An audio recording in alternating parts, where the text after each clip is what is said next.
Phones work. Hello, everyone. I'm going to bring the Wednesday, June 4th MVIC meeting to order. We have a pretty full agenda today, so I'm going to keep us moving. A couple of announcements just to get us started. How many people here have had a chance to send in your electronic evaluation of Jennifer Schaffel? Show of hands. Okay. We're looking for 100% participation by all DRCOG board members. Those evaluations are due a week from Friday on June 13th, and we're going to get another email reminder. It's really, really important. She can't know if she's doing a great job serving all of us and our constituents if we don't give her feedback. So we're going to keep bugging you to make that happen. The other thing I wanted to announce is the Regional Transportation Committee needs MVIC to vote on 2 members and 4 alternates. We'll do that at the July meeting, but I'd like for folks who might be interested in serving as RTC committee members to email Connie so she knows of your interest ahead of time. The RTC is the committee of DRCOG, CDOT, and RTD members that work together on transportation planning. So think about how exciting that might be, and then email Connie and let her know if you're interested. Do you want to know when they meet? Second Tuesday. Go ahead. Somebody. The RTC meets the Tuesday immediately before the board meeting each month at 8:30 in the morning. 8 o'clock, though. DRCOG people meet. There's a briefing for DRCOG members at 8 o'clock in Jennifer's office. Yeah. It is here. Alrighty then. So we'll begin the meeting with public comment.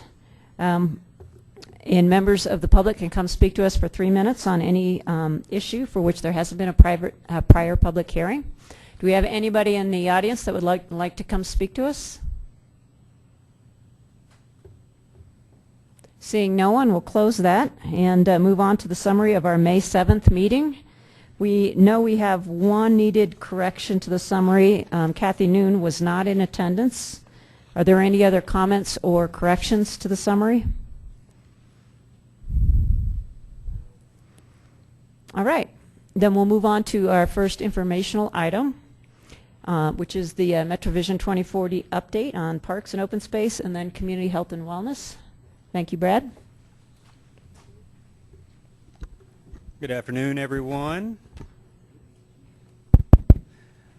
This will hopefully be a bit of a breather before you're neck deep into tip policy. So enjoy this moment while it lasts. It will only get a little scarier after this.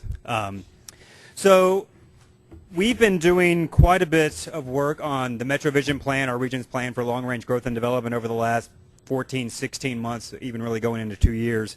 And we are looking forward to having a little bit more of a steady diet of coming before this group to really kind of share what we've been hearing during that process. And so that's what I'm going to do today is really 2 issues that are oftentimes related to each other, though we've had in some ways separate conversations on them. I wanted to really give this group an update as to what we've been hearing as part of the process on these 2 issues, community health and wellness and parks and open space. The board actually did receive a full comprehensive issue paper on the topic of community health and wellness back in April.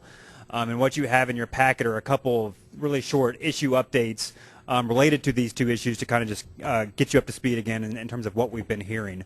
I know that we have several new folks that are part of MVIC now, and so I just wanted to give you the very, very basics of what MetroVision is. We have been creating the regional plan for the Denver region for many, many years. Since this organization began back in 1955, we've been doing regional planning a long time. It's a core part of our mission. The current brand of that regional plan is called MetroVision. The current version looks a little something like this. That was originally adopted by this board back in 1997, and we've done a series of updates over the years extending out the time frame from 2020 to 2030 to 2035. Now, of course, we're having a conversation about 2040. Think of MetroVision as the umbrella plan. This group has been spending a lot of time down here focusing on the Transportation Improvement Program. But these are really, in many ways, functional plans of MetroVision. These are the things that we can do to help implement the vision that this board adopts in terms of what this region is going to be in the year 2040. So that really is the big policy piece that really is a critical part of our overall conversation as an agency and as an organization. A little bit about what the schedule looks like. Sure. The process we're going in toward now is the 2040 MetroVision plan, which is going to have its own fiscally constrained RTP that goes along with it, and the TIP schedule is going to be is it 2015 or 2016 start? 16. 16. Yep. Okay. Just to make sure we know Yep. where we're at. That's Sure. the past. This is sort of the blueprint that we're building off of for this go round. Exactly right. So a little bit about kind of the schedule for the plan. We had an original very aggressive schedule that we actually shared with the board back in February, and for a variety of reasons we've just realized that schedule is no longer feasible. It's become very clear that we need more time to bring information in front of not only NVIC but the board as well. So we're in the process of exploring how we can adjust the schedule to give that appropriate time. And as I mentioned, we really do anticipate coming to NVIC early and often throughout the remainder of this year to talk about key issues that have come up so far. We are writing very much in pencil, probably a second quarter of 2015 for an adoption of the MetroVision 2040 plan. So a little bit about stakeholder engagement. That's really what I want to focus on. We've been doing a lot of stakeholder engagement on this, all sorts of different methods. We've done focus groups with subject matter experts or local planning staff or community development staff, really your staff. We've been doing a lot of what we call MetroVision idea exchanges, where we come in this room and get 55, 60 folks, local government staff, elected officials, private sector folks, to talk through an issue and hear good examples. We've been really trying to line up those programs with key issues that are ultimately going to come forward to the board to consider in the plan update. We administered last year a survey of all of our member governments to ask what issues are going on locally that are of critical importance, and how can DRCOG or the region think through addressing some of those issues if that's appropriate. We've actually created an online forum for people to talk about issues, done a lot of listening sessions, I'll talk about in a second, and the DRCOG board actually approved 2 brand new advisory committees to assist with this process.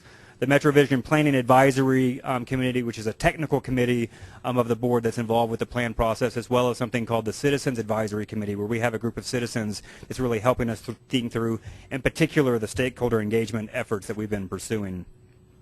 So a little bit about those listening sessions that I mentioned. We did this way back in 2011, and it really was kind of even before the plan started to get going. And we asked a lot of people, what do you really envision this region being in the year 2040? What are the strengths that you see today? We had listening sessions with over 200 people. We had 1,200 online surveys. And when we asked them, what do you really think would make the Denver region the best place to live in the country in the year 2040, it really kind of came back to 7 key elements, 2 of which are really things that I'm going to talk about today. You'll see number 3 with the environment. We heard a lot about outdoor amenities, access to open space. That's really what makes this region attractive and a great place to live.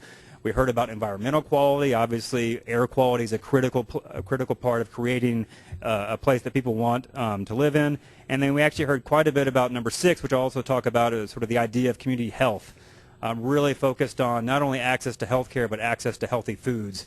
This in particular was something that those online comments that we heard from the public was something that really bubbled up to the top. So community health and wellness is a really interesting topic. I was just mentioning in an earlier meeting that in many ways this topic is already covered in MetroVision 2035.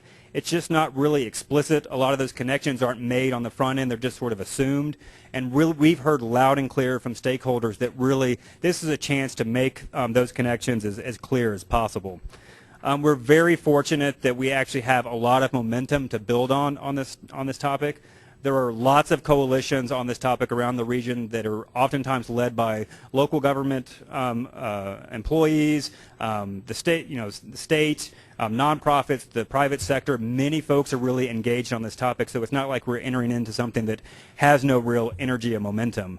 There is a lot going on in terms of education and awareness, and people are recognizing the connection of the issue to health to any number of other issues, economic development being a big one. People recognize that that's one of the big draws when people are thinking of relocating to our region, is that you can achieve an active and healthy lifestyle.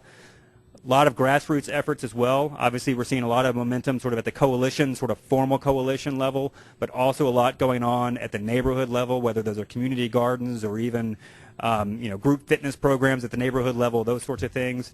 And then our members, the local governments in our region, are doing lots and lots of things that ultimately are from a policy framework or an infrastructure framework or regulations that really are thinking about health. There's been a whole wave of thinking about urban livestock and food production and residential areas. A lot of that is ultimately linked back to public health. But with that, there obviously are still a lot of challenges, and these are things that really came loud and clear from our stakeholders as we engaged in the process. There really are some pretty significant disparities demographically and socioeconomically when it comes to health. There is a very strong correlation between educational attainment and health outcomes over your life. If you only have a high school diploma or less, there's a very good chance you're going to have poorer health outcomes over your life than someone with more educational attainment. We get a lot of credit as a state of being a healthy and a lean state, and for the adult population, that's very much true. But in the childhood obesity side of things, we are actually growing much quicker than the nation, and really are losing a lot of ground on that particular area. Access to care, we heard a lot about that. Not only physical access in terms of transportation, but the affordability piece, and understanding that it can be a really big part of a household's budget, ultimately creating problems for other goods that that household needs to consume, whether they're housing costs, transportation, consumer goods. Really, it does become a real issue in making sure that there is access to care across the region. And also quite a bit of divide in health knowledge and awareness. This is particularly at the community level. We have a lot of local communities that are really emerging as leaders here and are creating healthy options in their communities, but others that are maybe falling a little bit behind and creating sort of a divide across the region, where some places are really sort of taking this on head first, while others are sort of not really doing a whole lot about it. And we heard very loud and clear in our local government survey that this is, when it comes to health, these are really emerging issues that people are trying to figure out what to do with. A lot of people identify the aging of the population as a critical issue. A lot of folks dealing with locally grown food or urban ag, and then really the issue of access to healthy foods, which is sort of the natural segue. That was also loud and clear in our stakeholder engagement efforts. Is one of the things that came up in a board meeting recently was the idea of a food desert, and what is a food desert, and that just really means a geographic area where there really is very limited access to healthy food options. And we heard quite a bit about that from our stakeholders, and that really there's a lot of literature out there that if people have access to grow their own food or access to healthy food, they're more likely to actually have a nutritious diet that ultimately results in better health outcomes over their lifetime. And of course, transportation and land use patterns do really impact the ability for people to have healthy choices available to them. The easy one that people recognize is the ability to just simply walk, whether it's for recreation or for a utility trip. I talk about it all the time when it comes to older adults. I mean, that the ability to simply walk is really not only a physical activity issue, but it's also an independence issue. And if you are in a community that really does not have those options, you really do ultimately create barriers to healthy living. Same thing with access to parks, open space, and trails. We've heard a lot about open space and trails is really a critical amenity in this region. Another challenge that we heard very, very consistently is the idea that there are a lot of communities that are looking to interject health into as they think through their development practices, but once you're built out, it gets really hard. I think people recognize the constraint of right-of-way, and you've got a facility that maybe is entirely roadway dominated, and you really are doing your best to ultimately create more active transportation options in that corridor, and it's really tough to do. And we've heard a little bit on the flip side of that as well, that there are actually a lot of developers out there that are looking at the idea of health as being something that they can actually use as a premium as they're creating their own communities. But oftentimes there can be regulatory barriers to actually doing things like urban gardens or other facilities that they're looking to do in their developments. You hear it all the time that really trails or gardens are really the new golf courses. They're really the things that people want to bring into their communities to ultimately make them attractive and become a premium for those that are looking to develop around the region. A lot about the changing healthcare system, and really the details aren't important, but what's to note is how quickly it's changing. I mean, it is just fundamentally, we are watching the healthcare system in front of our eyes change, how healthcare is provided, where it's located, everything, and it's really moving very fast. And so how do our local communities keep up from a transportation perspective and infrastructure perspective, understanding where people are working and how to get patients or clients in and out of facilities, those sorts of things. It's just really, obviously, a difficult thing to keep up with. And then we've heard sort of core environmental issues as well. If you don't have healthy air, clean water, those sorts of things, you really are not creating an overall healthy environment. So that's sort of the community health and wellness side of things, kind of what we've been hearing. Now I'll talk a little bit about parks and open space, just to kind of give you a flavor. I mentioned earlier that we have an advisory committee that the board endorsed a few years back, and in June of last year, we spent a lot of time with the Planning Advisory Committee really talking through a whole series of issues and to understand from both a local perspective and our subject matter experts that are around the table, what are some really critical issues that we ought to be thinking about. And parks and open space, which is an existing element of the plan, is something that came up as definitely something that we should invest some time in. And to really understand those connections across issues like health that I mentioned, but also urban centers. We're talking about accommodating a significant amount of population and employment in designated areas, but if there aren't amenities there that make them attractive to people, you're going to really have a hard time hitting that goal. We also heard a lot about sort of the next two bullets are kind of two different things, connecting open space and parks to the idea of a larger scale land conservation efforts that maybe could be incorporated or integrated with our urban growth boundary, but also sort of back to that urban centers piece, recognizing the importance of smaller scale improvements that can really make a place livable. And we have heard consistently that one of the things that this region has that many others cannot replicate is a fantastic network of trails, open space, greenways, and that the only way, other than some extensions to that could make it could be better, is to make them as more connected. And that really is something that as a region we ought to start focusing on. And we did hear a lot about connecting the idea of open space to agriculture and food production is something that we ought to be thinking about in the plan update.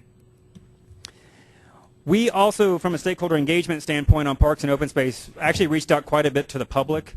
As I mentioned, our Citizens Advisory Committee has been really instrumental in helping us think through how do we reach out to the public and get them to give us feedback about what issues are important to them. And so over a series of meetings, our advisory committee members distributed surveys to people, as well as directing them to our Mind Mixer site, which is sort of that online forum that we mentioned. So lots of comments on the online side, as well as over 60 surveys completed. And these are some of the strengths that they identified as really what's going on in our region. Lots of parks. That's fantastic. Good amenities. A diversity of park types. A really good place to have community events. A lot of bike and pedestrian facilities, both within those park and open space facilities, but also connecting to them. That we as a region do a pretty good job of protecting view corridors. We obviously have a lot of scenic vistas, and we do a pretty good job of thinking about that. And then, a lot about connectivity, trails and greenways. These are opportunities to connect people to recreational amenities, but also to make utility transportation trips as well. And overall, we heard that the system is really well maintained and managed. So on the flip side, you oftentimes are going to hear the downside as well. We heard there could be more connectivity. That really we do have a high amount of amenities, but they really could benefit from being better connected, particularly if you think about sort of the wayfinding and signage issues. We heard a lot about people trying to connect from park to park to park, and they don't quite know what they're doing, and they're out there on their bike, and all of a sudden they realize they're on a major arterial they didn't really want to be on to begin with. And so how can we make those connections a little bit more clear? Though the system tends to be well maintained, it does vary by neighborhood, and that many parks ultimately border on overuse. We just have facilities that are well located in dense areas that simply are almost taxed or maxed out in terms of how many events or people they can support on a daily basis.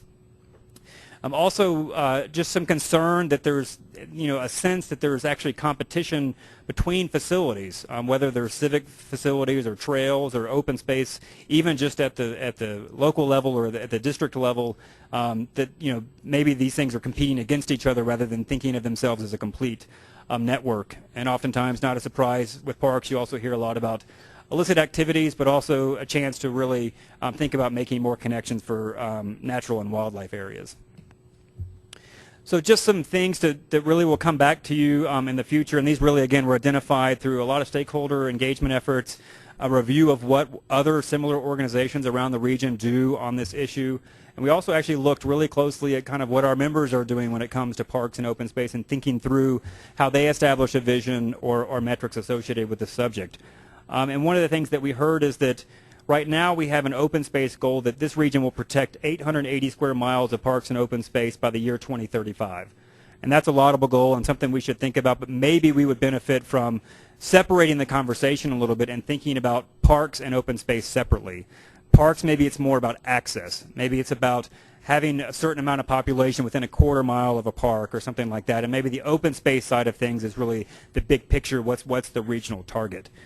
As I mentioned, we heard consistently that thinking about trails and greenways that are regional in nature in the plan is probably something we should focus on, because we do have a great system that can only be improved by making those connections. We also heard quite a bit about connections with natural hazard issues.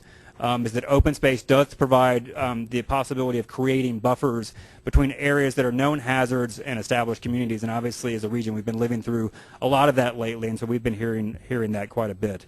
And then, as I mentioned, very early on, we've heard these issues, both of them, but particularly parks. We need to think about how to connect it across other issues.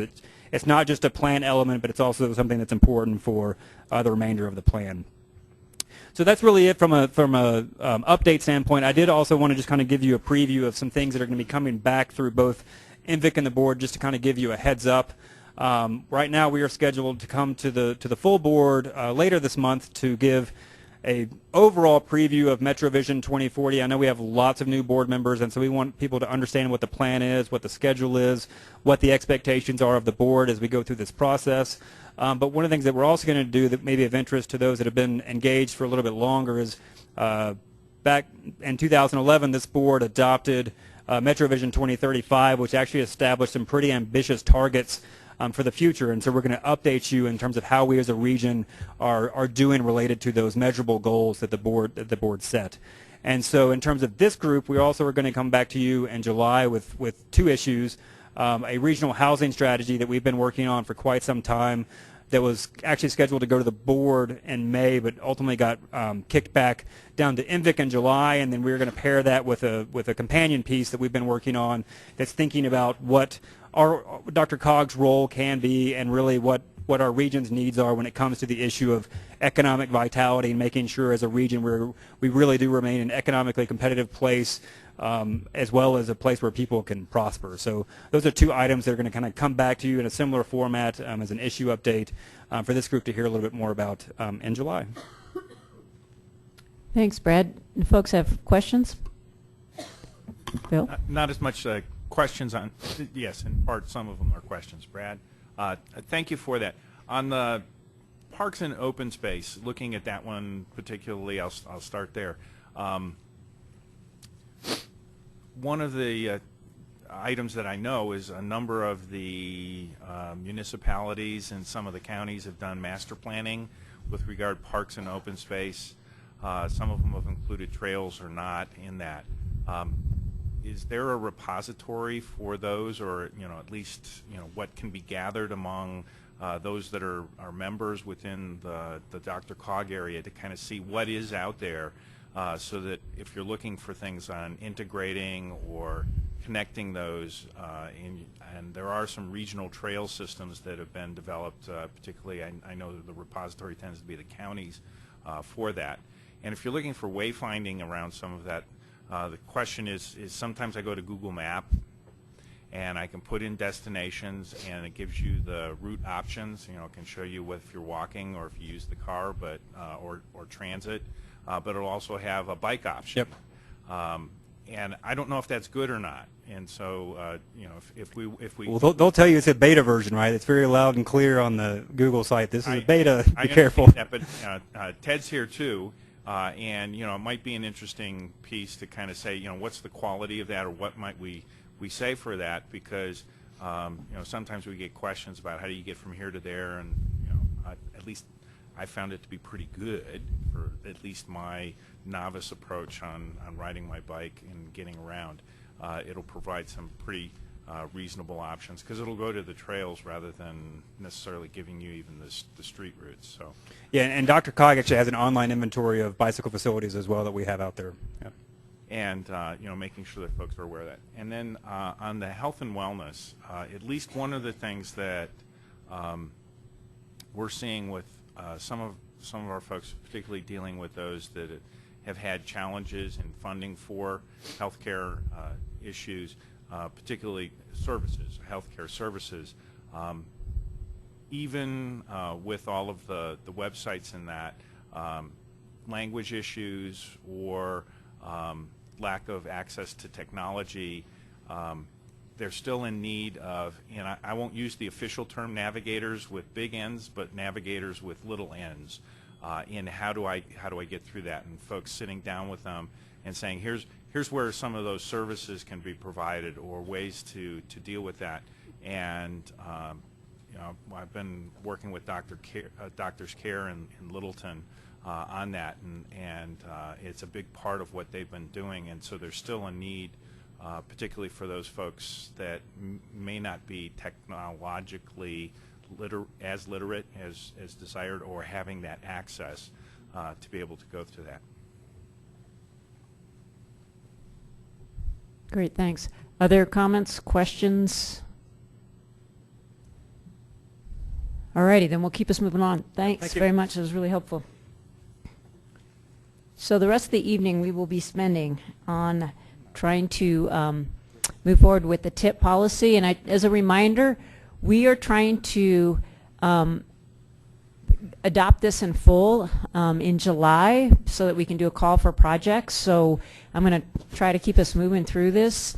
The way I would like to organize our conversation tonight is for everybody that was here at the last meeting. We went through all of the tables, sort of the meat of the TIP criteria, if you will, in detail, and we asked TAC to give us their input, and TAC has.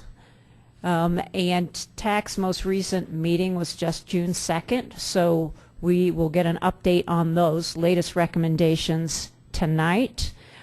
Because we asked for TAC, they met, they talked about it, and they're giving us our feedback, so we're getting it tonight. So I'd like to start with the tables, and those are, they begin, does everybody have a hard copy? That might be the easiest way to move through it. Page 26 is where we'll start with the tables. And once we go through all the tables, then we'll swing back and go through the narrative pieces before that. And ideally, we'll be able to end on talking about funding allocations on page 23. And the two handouts that you're getting from Doug right now, again, are the thick packet is the hard copy of the red line TIP document, and then a smaller stapled copy of the TAC recommendations from their meeting on June 2nd. You'll notice only those pages that where they had recommendations are included in that handout, and only their comments that are in dark gray on the right side. So we'll go through this slowly, cross-reference as needed. Has everybody got the handouts?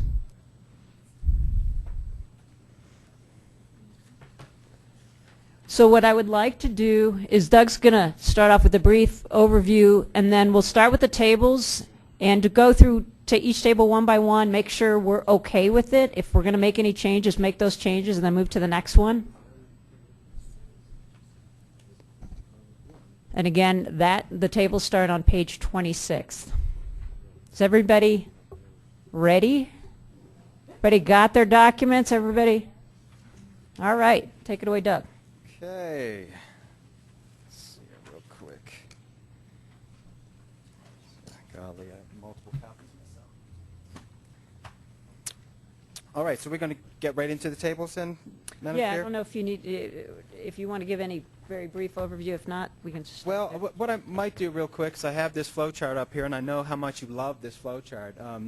The wily vets that are in the room. And special welcome to our new MVIC members. We appreciate you all being here. And I know Brad might have scared you with his opening comments about this item, but don't be afraid because we see the light at the end of the tunnel, and we're getting close. We do have a couple major policy decisions we do still have to make, but we anticipate getting there for after our July meeting. But just to let you know, and this is really be a good refresher for anybody in the room, but certainly for our new members, exactly what this is. And this is basically our TIP cycle. There's a flow chart of what it is we do with regards to the TIP. And in this current TIP call, we're anticipating about $266 million being available. And you wily vets in the room may have noticed that that number's changed from the last time that it was presented. It was 245 or something last time. And the reason why, we got better planning estimates and some additional information on carryover money from CDOT. So we actually have about $20-odd million additional money available.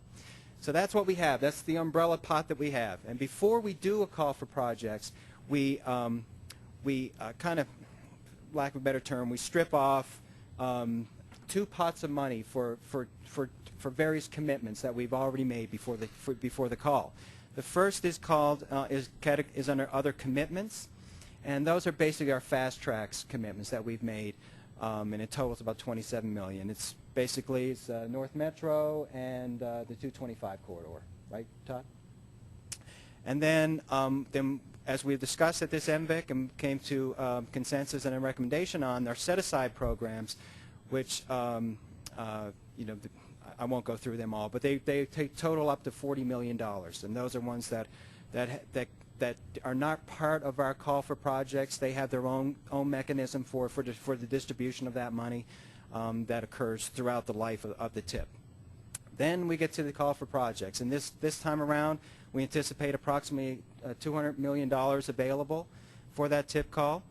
And our TIP call really is in two phases. The first phase, which we distribute 75% of the monies, goes to a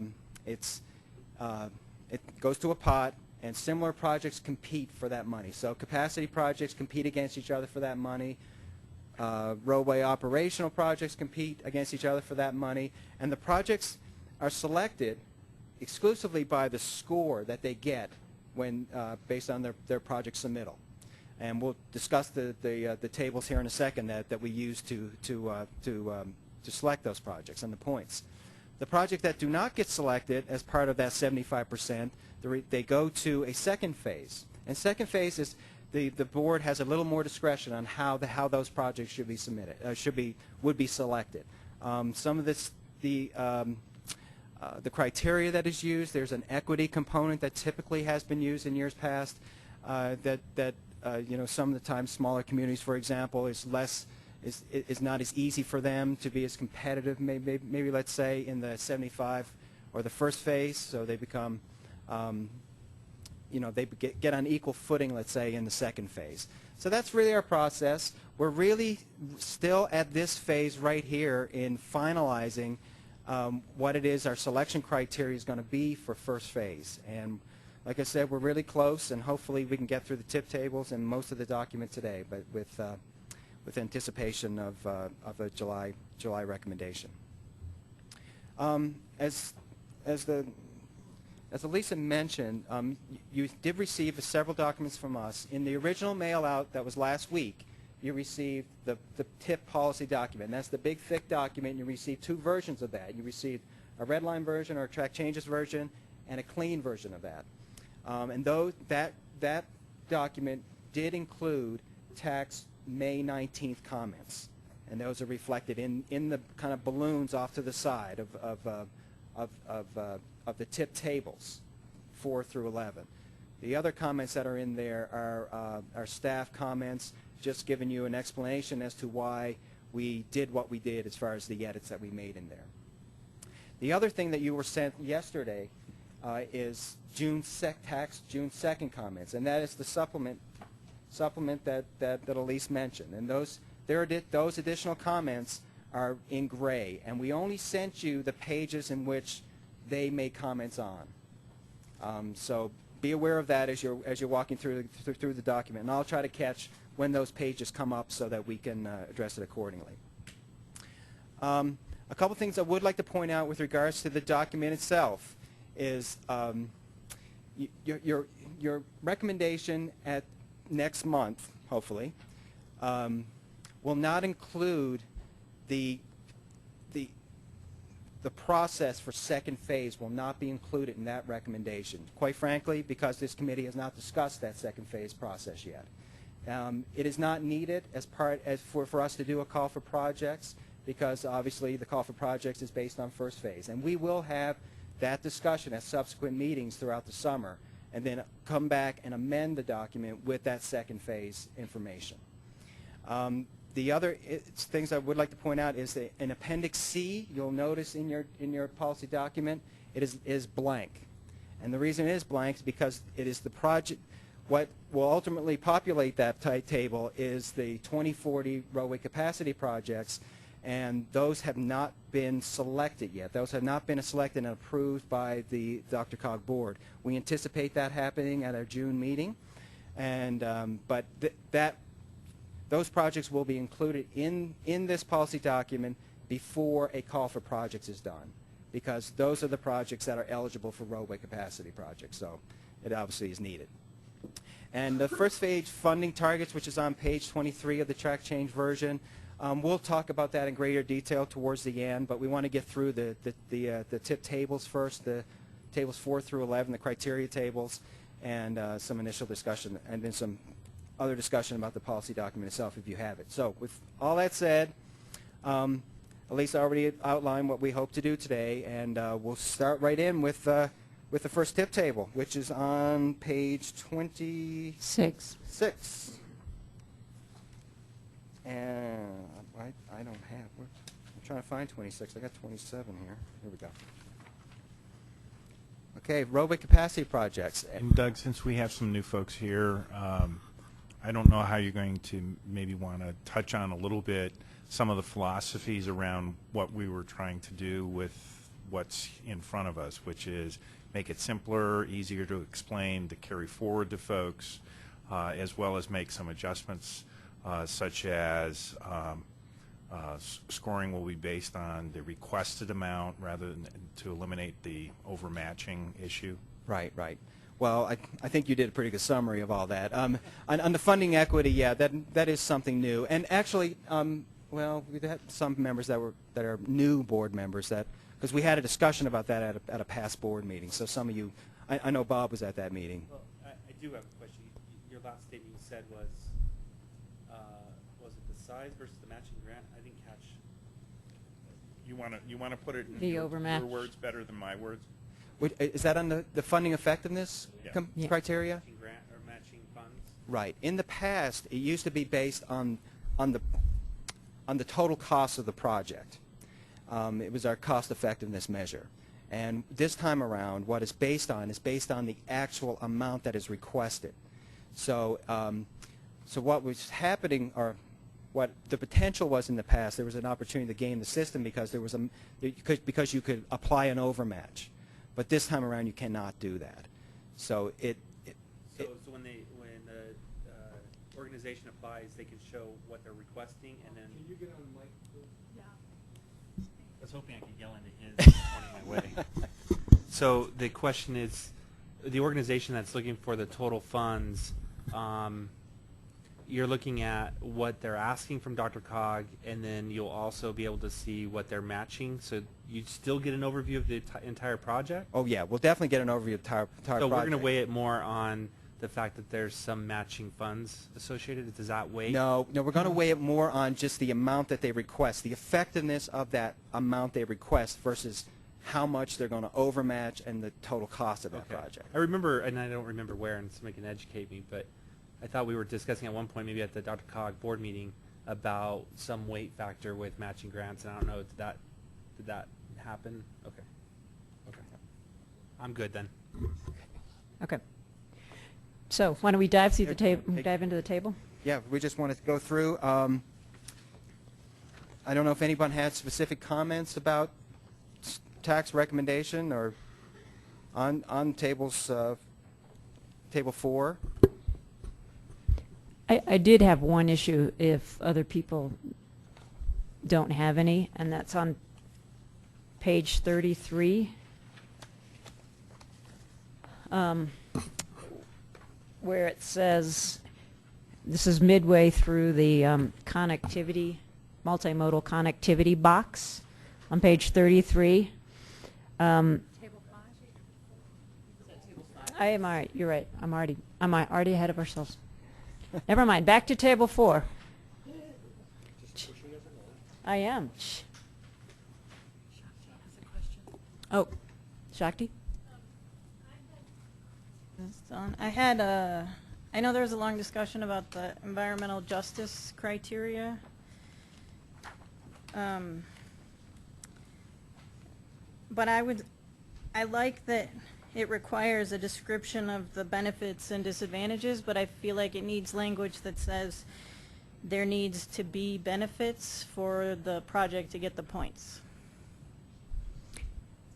So that's on page 29, and that is, thank you for bringing that up. That was what I was supposed to be bringing up when I said page 33. So Okay, so we can specifically. it is also, it comes up multiple times every time environmental justice. Yes. And it was if I could just refresh people, we talked about this at MVIC. It was one of the things we flagged for TAC. TAC's discussion sounds like it didn't speak to the benefits. It just said that documentation is appropriate, which wasn't the point. I was wondering, I was going to suggest that we make an amendment to the language where it reads 3 points will be awarded if 75% or more of the project length is located within a 2040 RTP. To say after it is located within, to add the clause and provides benefits to an environmental justice area. Because the point being, our history has sometimes been checkered on transportation projects going through areas that would qualify as environmental justice areas. Sometimes a 4-lane highway that's punched through a low-income neighborhood. It's located in there. It is not benefiting that neighborhood. In fact, it's negatively impacting it. And it doesn't really make sense to provide points for a project that doesn't benefit an environmental justice area, just happens to touch it. And I think that's certainly the intention of having environmental justice get points, but I think it's helpful to clarify that. Great. I don't know if that's where you were going, Shakti. Yeah, that exactly. Jackie? And I agree with everything you just said. I just question how benefits are going to be determined and what benefits are. I mean, and I think that was my understanding of what TAC was struggling with as well. I mean, I think we all kind of cognitively in our brain have our own version of what we think the benefits are, but can we, what are, yes, what criteria are we going to be using to establish benefits? And I guess that's what I need to understand before I can. Shakti? I would be comfortable having staff have a fair amount of discretion in that. But I also talked to our staff about the TAC discussion, and they felt comfortable having language requiring benefits in here. So, Could I add to that? We require in the next sentence that the project sponsor identify benefits and disadvantages. So the point is just making sure that basically there's a net benefit, but the project sponsor already has to do that work. So it's just sort of clarifying that this should provide a benefit. Yeah, my comfort level, excuse me, just isn't there in the sense I still don't know what criteria are going to be used to determine benefits to an EJ area. I mean, is it going to be, can you give me an example of something that staff would be using to then say, oh, that goes in the plus column, oh, that goes in the minus column? Right, right. Yeah, it's a good question, and we researched this too, and other areas, it's not just us, are struggling with how to quantify that. I mean, it's very difficult to do. Yeah, I mean, it's, go ahead. Well, it's not a matter of quantifying so much as, for example, if you have a transportation project that provides Access connectivity, or- an access in that neighborhood, perhaps a bike path next to the roadway so that it connects to the local park, obviously providing benefits to that neighborhood directly. Whereas perhaps a negative impact would be if you're punching a 4-lane highway through a neighborhood and there's no connectivity. You can't actually exit the highway to that neighborhood. They get the air pollution, but they don't get the benefit. That's clearly an impact. So I don't know that it has to. If everyone's comfortable with it, I'm not. This is a hill I'm not going to die on. I don't really care that much. I just think it's a little, it's not, in my mind at least, it's so open to interpretation that it can be abused. That's all. Ron? Your example where the project sponsor lists pros and cons, that project sponsor still needs something to measure that pro and con against. Otherwise, you're going to have one project sponsor look at it one way and another one, and it begins to be difficult for staff to sort it out. There's got to be a benchmark to look at, I think. Doug? If I may, I think the point of the balloon is that TAC affirmed the level of documentation was sufficient, and perhaps it was just Potter Stewart's definition of pornography. You'll know it when you see it. And maybe they believe that they will recognize the benefits and the disadvantages when the sponsor lists them. And I think the problem that you have is, unless, I know it's already a long document, unless you want to make it much, much longer, I think you're not going to be able to have an adequate listing of the kinds of things that would satisfy everyone. And at some point, if TAC thinks that the level of documentation that is submitted is sufficient to make that determination, I think we probably should rely upon that. I'm not averse to adding the language "and provides benefits to" as suggested, because I think that even though it is implicit in the second sentence, I think it would help to be explicit in the first sentence as well. But I don't know that we'd ever have an opportunity within the memory of man to come up with a complete list as to how we list all of the benefits and disadvantages. So in the interest of time, I don't want to belabor this point. We could, if folks would like to take motions on changes to this document as we go along, or straw polls, I don't know if staff have a preference on that? I don't. Yeah. Okay, so then we'll straw poll it. So the suggestion on the table is to add the clause, is everybody with us, in the environmental justice box, after is located within, add the clause, and provides benefits to.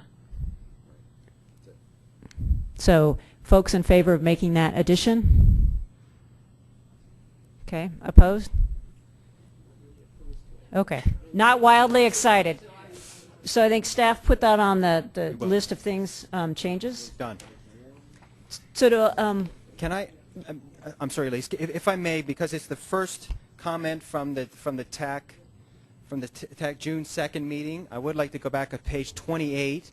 There was a comment, there was an addition recommended by TAC to include, add the language or multi-use path to the connectivity. Multimodal connectivity right here to one of those points. That's 28. Page 28 of the June TAC comments. That's the first comment they have with regards to the table. that seems fairly straightforward. Can we see a show? Does anybody have any problems with that edit? Yeah. They do. We approve it once, we approve it forever. Yeah. So any problems with that edit? Okay. Any other? Thanks for catching that. Yeah, the next one is not till page 30. So, oh, actually, it is. Is it our next? No, well, let's just see. Any other proposed changes to Table 4? Okay, let's move to. Oh. Just slow down for a second, because some of us made notes on this version, and now we'll work on this version. I'm having a hard time figuring out. Fair enough. This, because this didn't tell us this pertains to this table, so if you just went back and forth, so. Well, This one said this was table 3 was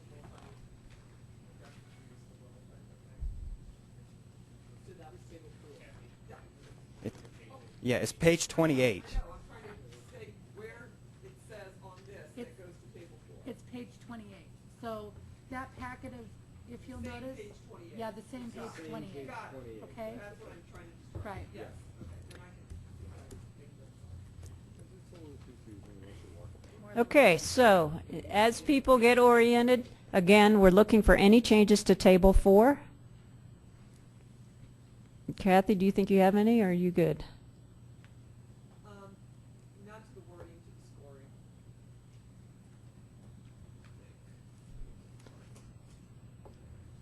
So, and I wasn't here last month, so if you've already got consensus on the scoring amounts, then I won't reopen. I don't recall us making any, well, we suggested, the changes we suggested are the changes that TAC agreed with, which was to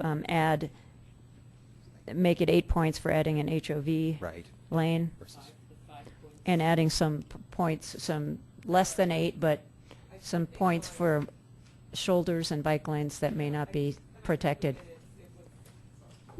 It was just the question of 8 points for the physically protected facility, and you 8 points for an entire HOV lane seemed not necessarily equitable to me.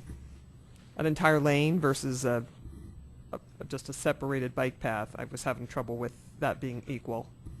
Well, before it used to be less, and so we increased the HOV lane. So generally folks were agreeing with you, and that's why they're both 8. Okay, it didn't say what it used to be for the I think it used to be HOV. 4. Correct. No, it used to be 4 for the bikes, so we increased the bikes to 8. No, the opposite. No, that's what it says. She looking, oh, for It that. says that we went from 4 to 8 for the physically protected facility, and it's 8 for HOV. So, and it looked like it was always 8. So, and it says that we increased it to 8, but we also increased HOV to 8. So that's why I'm trying to understand what y'all Gotcha. talked about. Because last month it was the one for HOVs was only 4 is what I'm saying. The- You just the- can't really see that. Just point of order, so it was 4 points in the last tip cycle for Right. the Yes. bike lane. In this revision, it's been 8 since they revised it. It Right. was 4 for the HOV in this revision, now it's 8. Got it. Okay. And Okay. I was just going to make a comment on the bike points, and that is Ted provided me with a Portland State University. It's hard to hear you, Phil. Ted provided me with a Portland State University study that talked about protected lanes, because I brought up the question last time about protected lanes not necessarily leading to greater safety. It's a 147-page report. I received it this afternoon. I didn't necessarily read it, but he's telling me that it supports the fact that it supports protected lanes. So I will take him at his word on that. And I saw that as well. I read the overview. It looked good. No.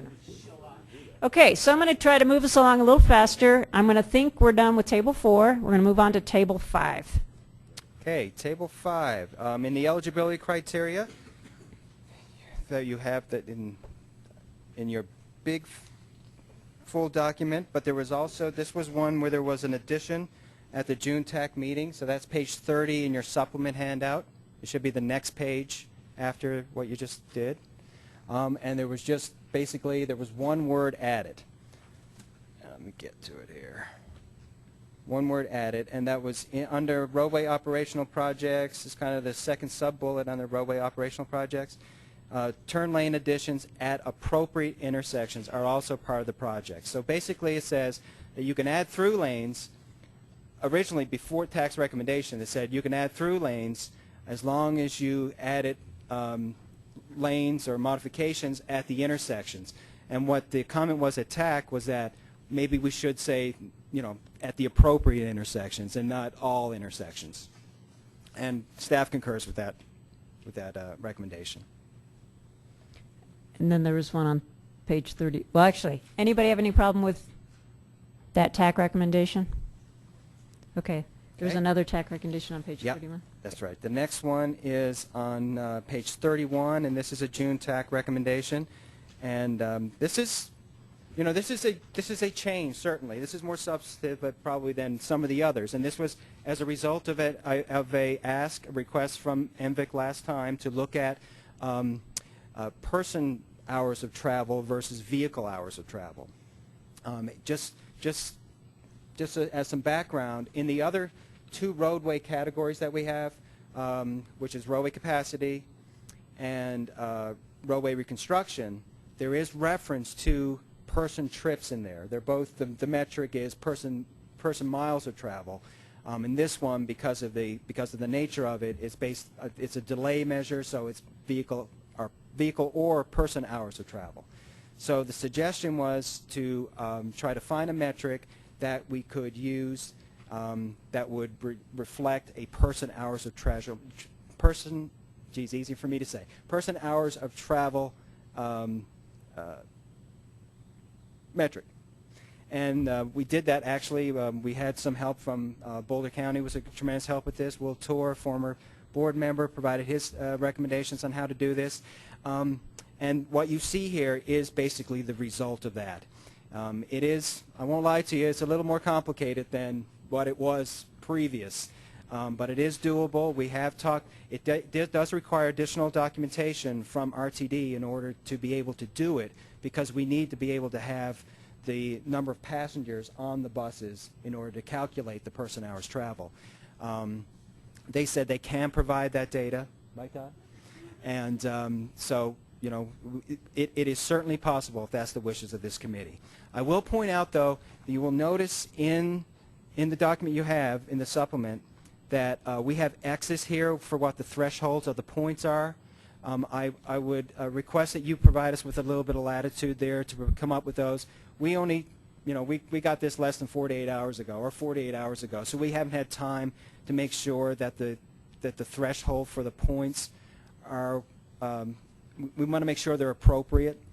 So we're going to take some time over the next week and do that. But when we meet again, we can certainly provide that information to you and show you what it is we came up with. But so. And Doug, correct me if I'm wrong, we are using person hours traveled throughout the document for all other categories, are we not? Well, we're using person trips, let's say. Person trips. So but moving away from the vehicle and talking about moving people. So this is sort of a consistency that would allow us, again, to talk about how we're affecting mobility for people, which is ultimately, I think, bottom goal. Just a question on this, which is where we're imputing people to vehicles.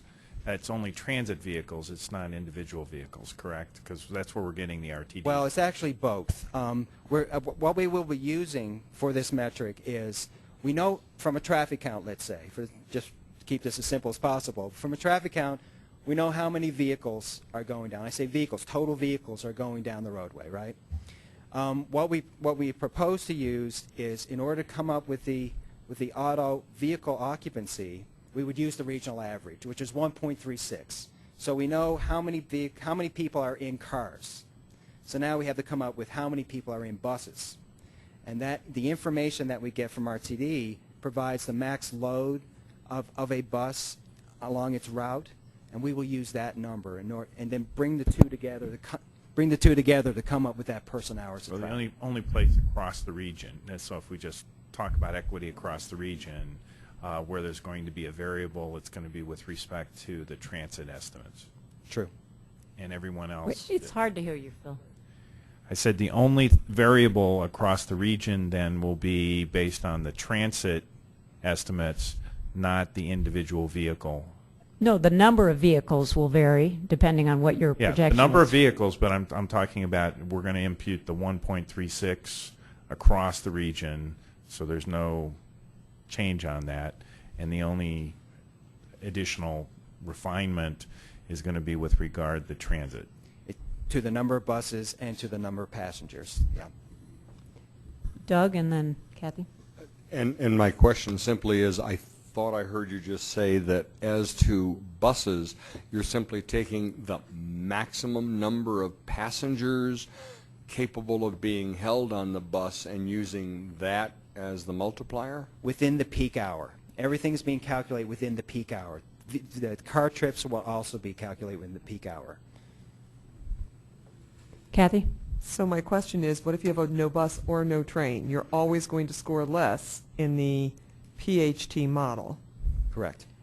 So the roadway that may have the biggest delays, that needs the most help because it doesn't have a train or a bus, is going to score lower than the roadway with a train or a bus. Did I Well- just understand that correctly? Well, So you Mayor, sit and delay longer. Well, let me explain it this way. That's not necessarily correct.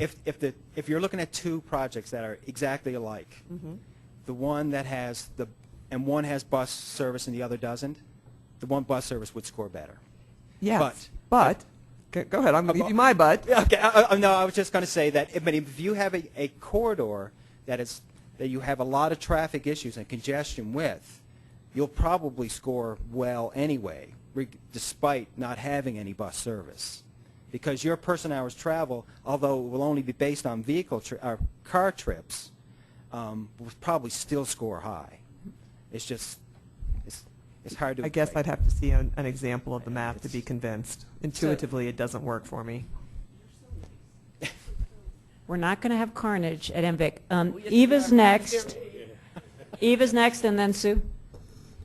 Thank Sorry, you. So basically what I'm seeing, and I speak in simple terms, it's sometimes you're up here, I'm down here. The communities that have the bus service are the ones that benefit from this the most. Is that right? I would say in general that's probably true. Yes. So those communities like Commerce City probably most likely wouldn't benefit from this. And Parker. Parker has no And bus Brighton has no bus service. Centennial has very little. Okay, Sue, and then Shakti. So just a mathematical comment. This formula does not say if you have buses you will score higher. This formula calculates the number of people on that roadway. It gives you more credit for people if you have a bus. But that doesn't mean that because you have bus service, your congestion will be more than a place that doesn't have bus service. It calculates the number of people on each road. We can talk about whether 1.35 is the right number, and it gives credit to the highest number of people, not vehicles, on that road. Does the change give more credit to buses? Yes, because before they were only one vehicle. But that doesn't mean when the smoke clears that they'll be the highest number, because the number is going to be the number of people traveling that road. Now that might not change what you're thinking, but it should change the thought that buses will always make them come out ahead, because it won't. It will give them more credit, but it won't necessarily make them come out ahead. Thanks for that clarification, Sue. We have Shakti, and then Robin. Just that the calculation does tell us how many people are being delayed, which seems significant. I also wonder, what about like carpooling lanes? Does that kind of counting come into this? Well, I mean, it wouldn't count on, no, it wouldn't, because that would be based on your vehicle occupancy, and we're just using a regional average. There's no way we could come up with vehicle occupancy on each corridor. Yep, okay. Robin? Sue, actually, brilliant point, because I wasn't going to make it nearly as eloquently, but this is about counting people. And we, how many people you're moving. And if you think about like a Colfax Avenue, right, to say that we're only moving, 1,000 people because, a third of the traffic on that street is buses, when each of those buses has 100 people of its own, it's just the current formula fails to count hundreds of people who sit in delays. And so I feel like what we're doing actually, and that's why the rest of the document focuses on person miles traveled for the same reason. It's about how many people are stuck, or how many people are in danger, or how many people need access to something they don't have. And it's kind of about actually putting blinders on regarding what they're moving in. So it's like you've seen the insurance commercial where like everyone's traveling but there's no vehicle.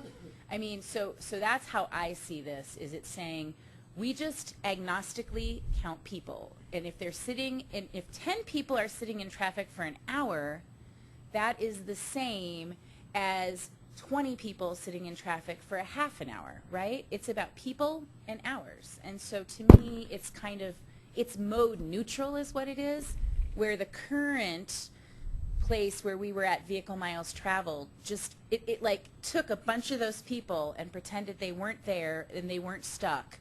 And so it's about, again, you know, kind of just trying to be neutral. So that's, you know, not nearly as well said as what Sue was saying. But I think that it's why it's more consistent with all the other places in our document. Because all the other places in the document, we just count how many people are accessing. And we don't get into telling them what's good and what's bad about which mode they're taking. Okay, we have Jackie and then Val, and I'm going to try to move us to resolution on this. And I think when we have had this discussion, we keep blurring miles and hours too, because I know that it's going back and forth. So I do think even in the comments you made, it was miles and hours, and so I think we need to be very clear. It's not miles, it's hours, right? But that's Okay. because this box is about delay. Yeah, exactly. Right, which I get. But it's not miles, it's hours, whatever. Potato, potato. I guess I'm going to have a hard time agreeing to any of this till I have a better idea of what the points are. That's what's going to be my comment. So I am concerned perhaps about the potential for communities that don't have buses to score well in this category. I am open to understanding that they'll score points in other categories, and in the end we'll be able to rank well. I'm open to that, but until I see the numbers, I won't be able to say, yeah, go ahead with this. Val, and then I have a comment, and then I'll try to wrap it up. Thank you. And I guess that this whole system would work okay if the projects that the communities are submitting is to increase or to add more buses, but that's out of our handle. I mean, we don't provide buses. Okay, there's another agency that does that. So to be able to do this, it falls in the hands of somebody else, not the community that's submitting the projects. When we submit the projects, you're going to evaluate them. Which one of those projects reduces the congestion? Okay. We're not proposing a project that brings in 10 buses. If we did, and if we could, then obviously we'd get the project. But that's out of our hands completely. So what we need to do is we need to evaluate the projects, what the communities have the ability to change. We don't have the ability to add or delete buses. Thanks. So I guess my comment would be, this is just making our metrics accurate. It is better reflecting the reality, because the current formula penalizes folks that sit on buses because they're not counted, right? They're just counted 1.3 like they were a car. And if there's 100 people on a bus, you know, the vast majority of them aren't being counted now. So this is not about favoring any project. It's about actually doing good math. So I just wanted to clarify that point. We do actually need to move along, and so we have two choices here. People want to wait until we see the points. I would also say I had the benefit of looking at how this number is calculated. It's pretty simple, and if people would want to see that, it's a one-pager. We can also provide that before the next meeting too.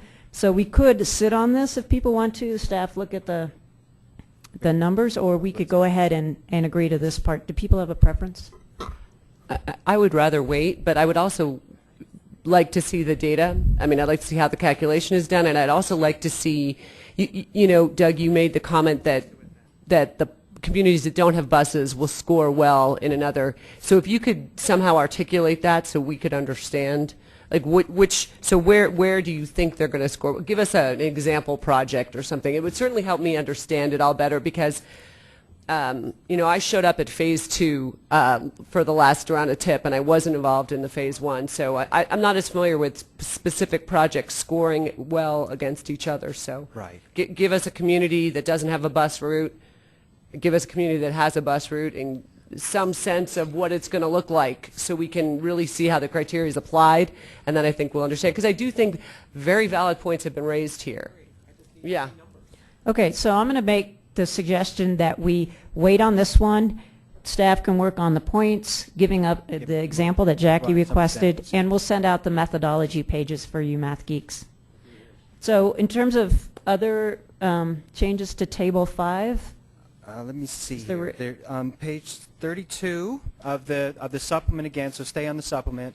And this relates to actually the discussion we just had. If we decide to go with the person hours trips, this is no longer needed, this bus boarding per hour. And this was a proxy that staff put in here to accommodate that. So we may not need that. So we'll hold that one also until we come to some conclusion on the previous. All righty, that takes us to... so I had one on page 33. Yep, 33, and that's also stay on your supplement too, because Okay, TAC had well, you another were still comment doing on that. All right, go. You finish tax. Sorry. Oh, actually, that was in the multimodal connectivity, so we've already talked about that, so Okay. we're good. All right, so on page 33, the issue I wanted to raise was the issue that I raised at the last MVIC meeting, where I questioned sort of midway through the box on multimodal connectivity, where it gives you points if you have a project that connects with 3 or more routes. And I was suggesting that it might be appropriate to add to that, or a particularly well-served bus route that is moving a lot of people, because ultimately at the end of the day this is about moving people. And we sent that to TAC, and TAC was silent on the transit routes question. So we didn't get any information. No, we did not. And I guess I would like to put this, ask if people would be willing to send that back to staff to suggest, don't have any problem with having multiple routes be a part of connectivity, but again, to suggest if we can connect to a particularly well-used bus route, that's equally or perhaps even more important in terms of connecting to large groups of people, and ask staff if it would be appropriate to put a threshold number in there as another alternative. Does that make sense? I am on It's page page 33 about... Okay, so if you scroll down on the right side, the comments in yellow, bold, it says TAC was silent on the transit routes question. Robin? Sorry, I'm multitasking with dinner here. One suggestion, instead of punting, and also instead of getting into numbers, RTD, because it's market driven, in some cases can solve this for us. Where there aren't people, there either aren't multiple routes or there isn't high frequency. So my suggestion would be that we just change the wording to say, or existing bus stops serving multiple routes or providing high frequency service. If one of those exists, I know intuitively there's a high ridership without getting into the numbers, because RTD doesn't provide that level of service where there aren't people. So I think that opens it up to more communities. Right now there are very few communities that get 3 routes, but there are communities that have multiple routes, meaning 2 or more. So I think we relax it so that more communities can qualify. So, Brilliant.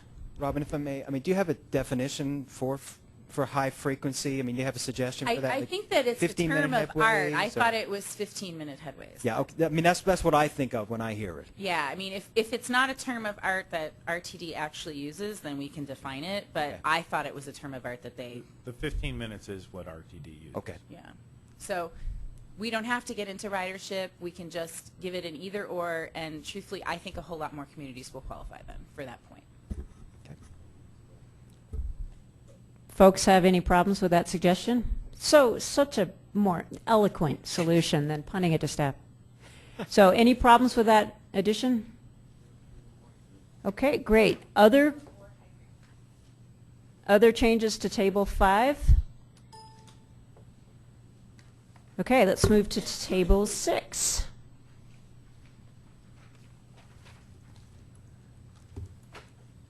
Table 6. Let me see here now. And that's page 34. Table 6. Gee whiz. Here we go. Okay. And I don't think believe there TAC had any additional ones except for the They multi-use did path. not. They had no additional comments on Table 6.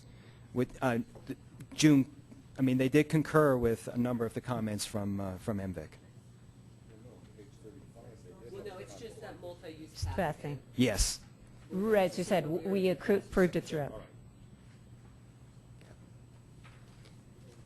Okay. Everybody good with Table 6?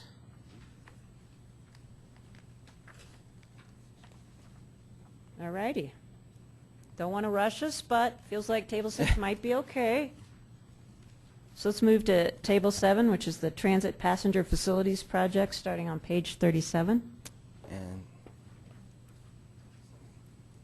yeah, TAC did have a comment in this supplement. Gee whiz, I hope your version is better than mine on the screen. Didn't come out very well. In TAC's comment with regards to the eligibility criteria for transit passenger facilities projects, the way it was written previously, it was really only open to RTD and CDOT to submit projects. They recommend that it be open to everyone, but so basically it involves RTD and or CDOT facilities and services. But if a local community would like to submit a project and pay for that service or property enhancement. Are you talking about partnerships and collaboration? Yes, sir. We hate that.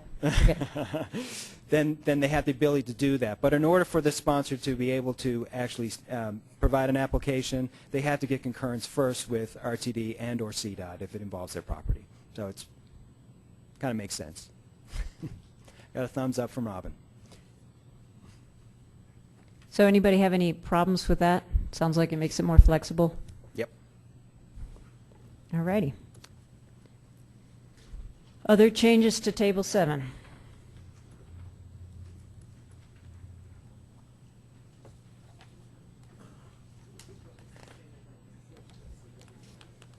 So just so everybody knows, you can stay on the full document now. We're done with the supplement for the time being. Okay, so Table 8 for transit service projects, page 39.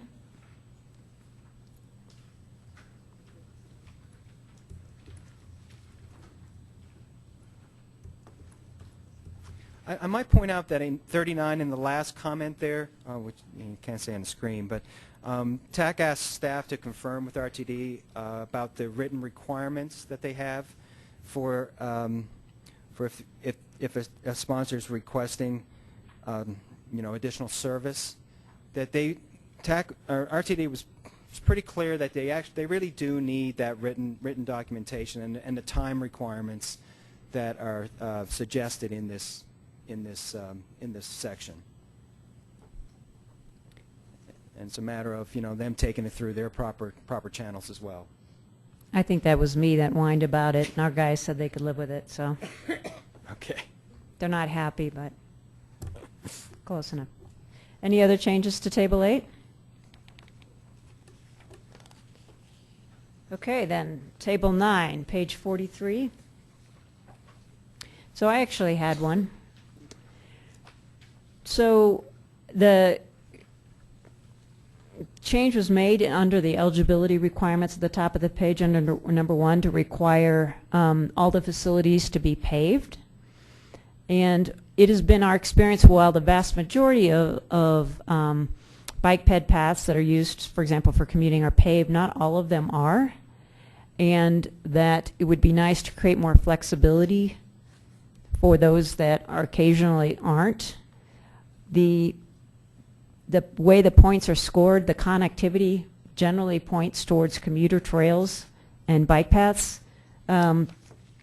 But again, it would be nicer to have some flexibility so that if you had a crusher fine trail, it wouldn't be completely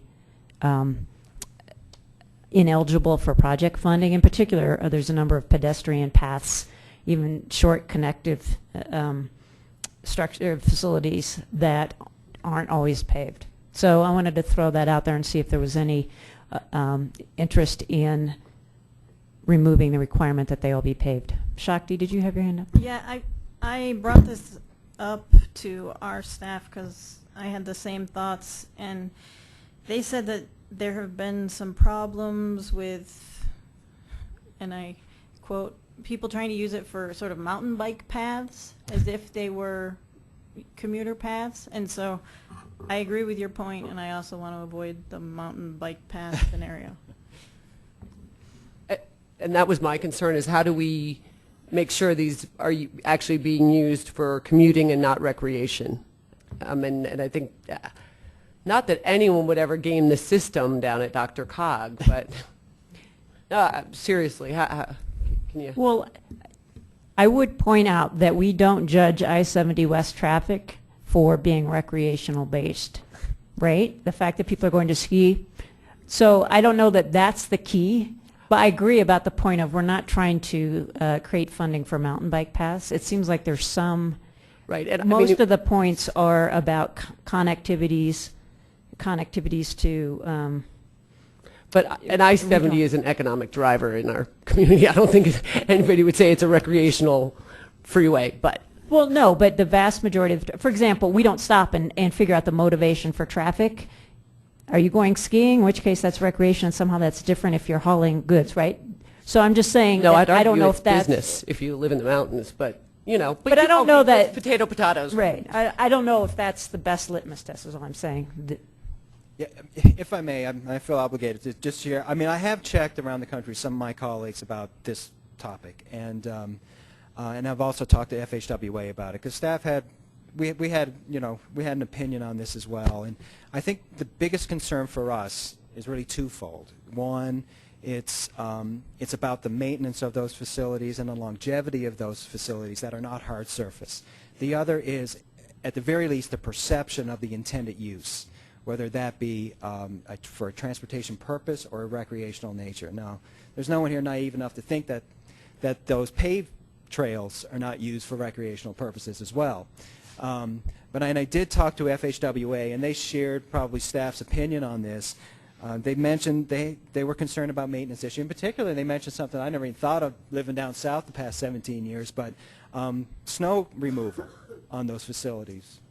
Softer surfaces versus harder surfaces. I never would have thought of that, but they said, you know, they're not opposed to it, but it's all about the intended need.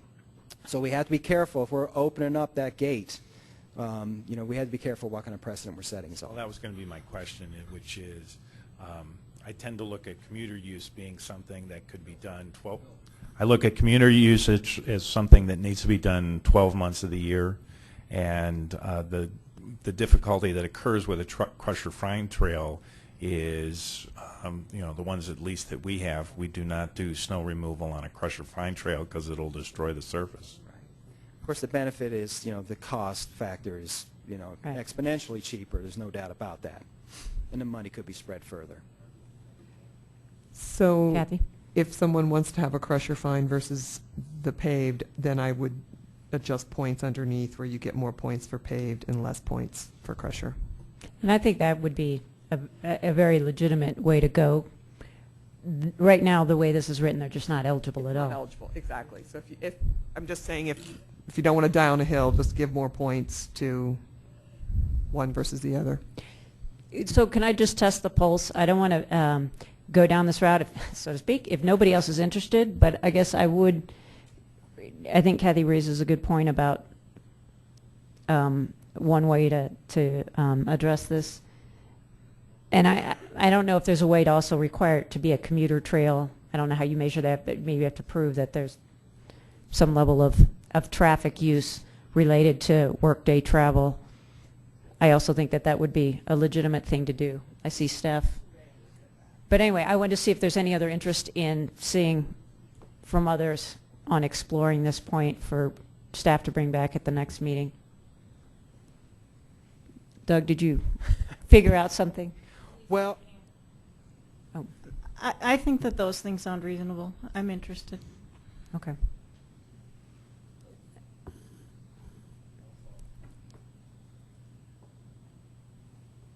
Okay, girlfriend. Also, I'd like to see what she suggested down there. Kathy suggested down there also. Okay. Could I just get a sense from the, There's a comment from Tim and then Jackie. So I'm interested also, I mean, if we need to adjust the points a bit, I think that's a reasonable thing to do. But I like giving some more flexibility, and the cost factor I think is an important one too, the pave versus crusher fines. So I'd like to see us explore that a bit more. Great. Jackie? and I guess I just really want to ensure that these are actually used for commuter versus primarily recreation, and I know that that probably will happen if it's a paved trail, and so whatever we do, you know, I have no problem with staff going back and looking at things, but if we could, it can't just be awarding less points if it's crush or fine to me. There's got to be some criteria that's measurable to establish whether or not it's actually being used to commute on. And if you can't do that, in my mind, we're safer staying with the paved. That's, you know. Okay, we have Bob, and then we have Robin, and then maybe we'll wrap it up. Even though I do like the trails, the issue we have is the maintenance, and it's not just snow removal. The flooding has destroyed many of our trails and cost us a lot of money. So we need to be kind of aware that they destroyed a lot of our asphalt too. I know, but those are the lower priority to be repaired. If we're using it for commuting or transit, you know, it's down at the bottom of the priority list of all of the damage from these rains. So just kind of keep that in mind if we're going to put money from a DRCOG perspective into something that is not sustainable due to weather changes. I think that's just throwing bad money at something that's more recreational. Robin? I don't know that Denver often would build or create or seek money for a trail that's not, but I will attest to in the river pathways, there are a number of sections to and from certain access points that are not paved that are highly used to get to paved trails, and so I can see the advantage of allowing flexibility for a crusher fine, you know, section to connect to, you know, something else, and to me those are clearly commuter routes. I mean, I bike to and from, you know, law school every day on a crusher fine trail. I happen to be in another city, but you know, is it Boulder? Boston. but so I think that I can think of a number of places and examples where commuter trails are not paved. I don't know the likelihood, again, of us applying for money to improve them without doing that, but the evidence is clear to me that the two can coexist. You can have a connective, commuter-oriented trail without concrete. So I see no reason to limit us from trying to get there without being overly restrictive. So I want to give Kathy the last comment, and then I'm going to move us along. So the way I read this, in the previous criteria, it did have to be an hard all-weather surface comprised of new recycled asphalt and/or concrete. That's what it used to be. So well, we would be not exactly. That's the new language that we tried. We modified a little bit to allow for. Couldn't tell if hard. So when so originally it was new facility. It's originally paved facility. No, paved looks like. Was it? It was originally defined as having asphalt, concrete, or similar hard pavement type. Right.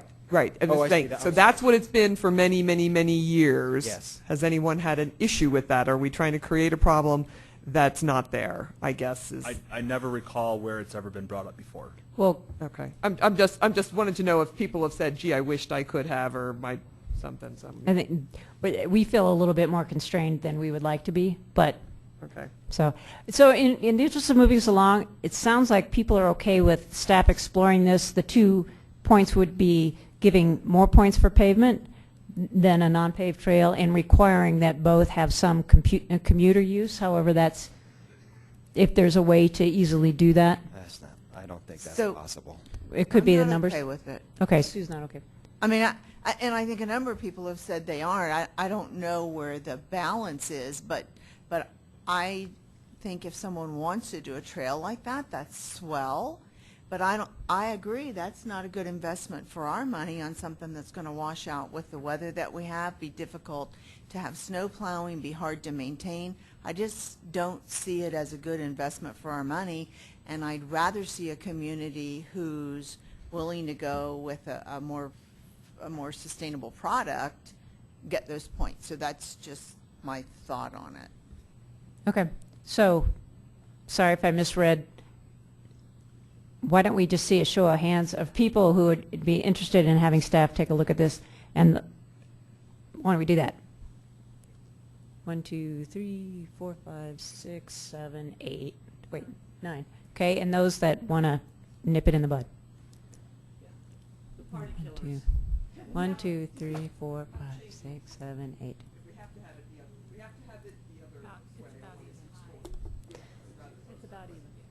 So, was 9 to 8? 9 to 9. Oh, great, people.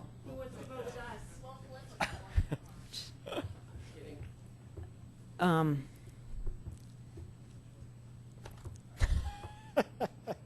don't know. Oh, is there exactly 18 people here? Did nobody vote? Oh, FERC. So, since, so Chair, since we don't have majority, I believe that would fail. Is that not correct? So Oh. we would stay as is, I would assume. Okay. Moving along. Any other changes to Table 9?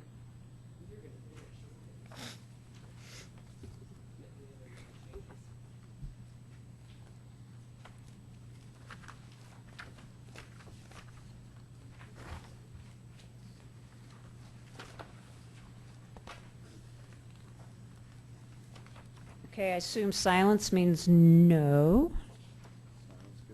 So, table, silence is, it's great. Table 10?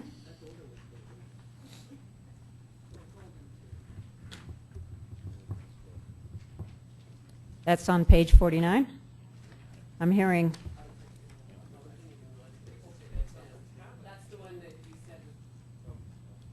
Page 49. Yeah, that's not going to be scored anymore. That's not going to be It's just scored. going to go right to second phase. It's very difficult to score. All right, so table 11 then.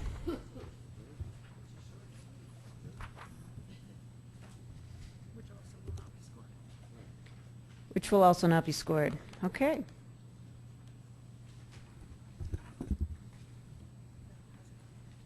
Excuse me, Madam. I'm sorry, Val. Yeah, on the projects that are eligible for this, you got the specific eligibility. I'm trying to figure out my way here, okay? Hold on a second. On table 11, will be considered page 2. No, I think, yeah. Val, I can't hear you. Yeah, on the roadway capacity studies must further the development of originally funded projects. It seems that what has done there is that either DRCOG or CDOT has done a pre-selection, because if they haven't selected it, then we don't allow for it. I suggest that we just deal with delete originally funded and just let development of projects identified in the fiscally constrained RTP. All those projects be eligible, not only the originally funded projects.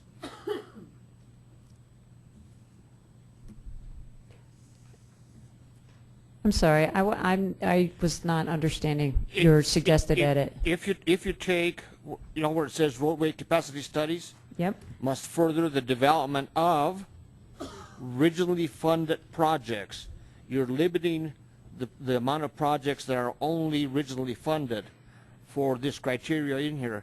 So I'm just suggesting that we delete originally funded and just let the projects that have been identified in the fiscally constrained RTP be eligible for the studies itself.